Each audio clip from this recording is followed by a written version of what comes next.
윤석열 전 검찰총장의 여권 인사 고발 사주 통로로 지목된 국민의힘 김웅 의원, 오늘 고발장을 받았는지 기억이 나지 않는다는 입장을 밝혔죠.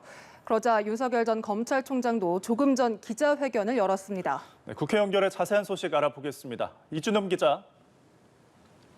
네, 윤석열 전 검찰총장이 측근 손준성 검사를 통해 여권 인사에 대한 고발장을 넘겨줬다는 이른바 고발 사주 의혹에 대해 윤 전 총장이 직접 입장을 밝혔습니다.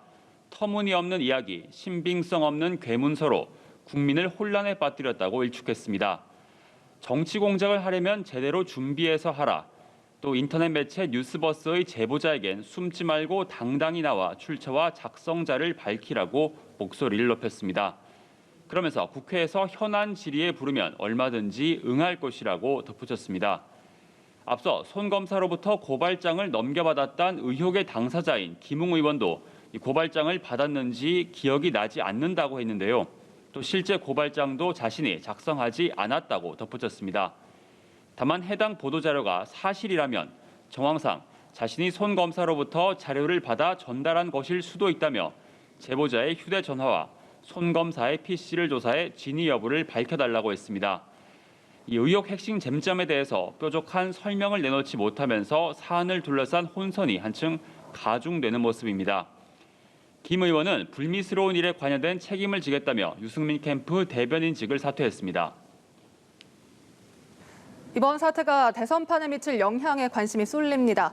오늘 여야 주자들의 움직임은 어떻습니까? 네, 오늘부터 민주당의 1차 선거인단 온라인 투표가 시작됩니다.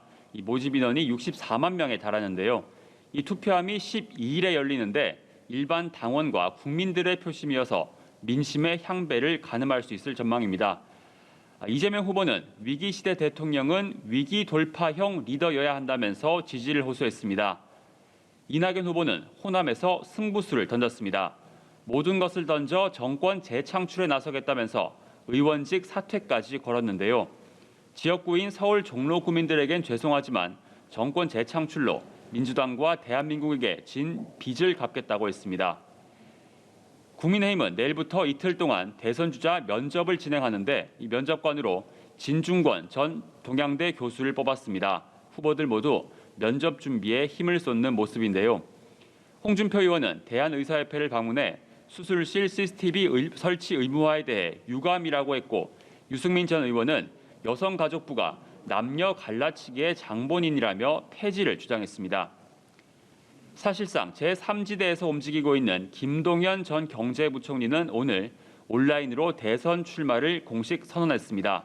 김 전 부총리는 대한민국을 기득권 공화국에서 기회 공화국으로 완전히 바꿔 승자 독식 구조를 깨야 한다고 강조했습니다. 한편 오늘 국회에서는 교섭단체 대표연설이 열렸는데요. 이 내용도 전해주시죠.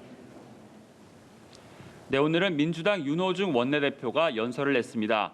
가장 강조한 부분은 위드 코로나였습니다.